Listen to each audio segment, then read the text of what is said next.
Hi there. Since I've started reading graphic novels, I've really found that I love reading nonfiction in graphic novel format.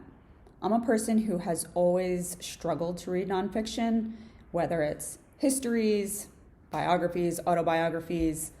I have a hard time connecting with nonfiction material for whatever reason, whatever way my brain works. And I found that it connects better for me in graphic novel format. So today I wanted to talk about the graphic adaptation of Anne Frank's diary.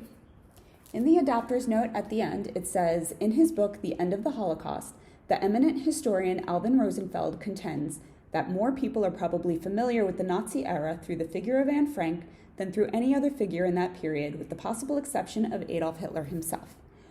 I know that when I was in 5th grade, I read Anne Frank's diary, and although I was outraged by the injustice of it all, I don't know that I necessarily understood very much because my education had not taught me much about World War II at that point. So the big picture context of it, I knew, but the details were probably lost on me at that point. And I think that I would have benefited greatly from reading this graphic novel adaptation of it. The art in this book provides so much context for the story, gives Anne so much personality.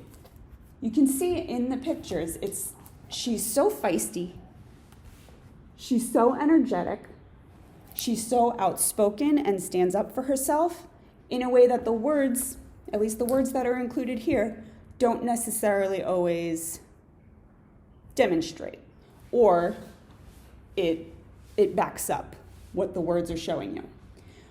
So she comes to life in this book in a way that she may not in the text-based version.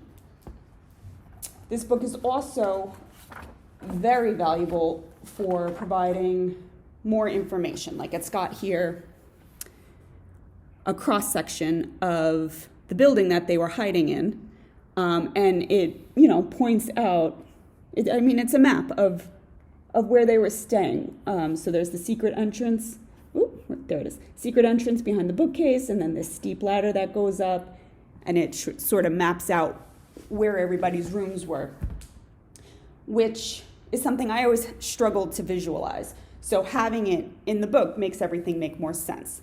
I think that, having the art showing what Holland looks like, showing what the Nazi uniforms look like, and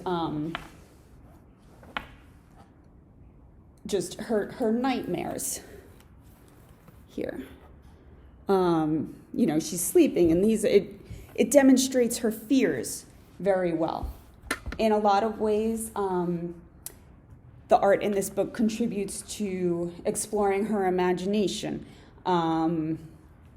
She uses a lot of cultural references of the time.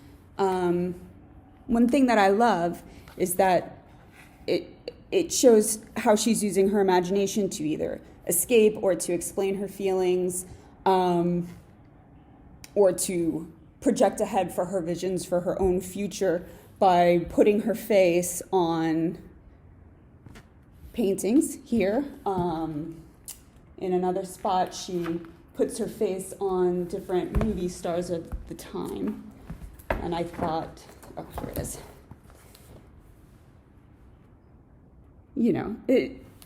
It gives a lot of extra personality and a way to connect with her in terms of how she's using her imagination to cope with this situation, this horrible situation that she's in, and the ways that she sort of uses the pop culture of the time to try and escape and find some joy in her circumstances.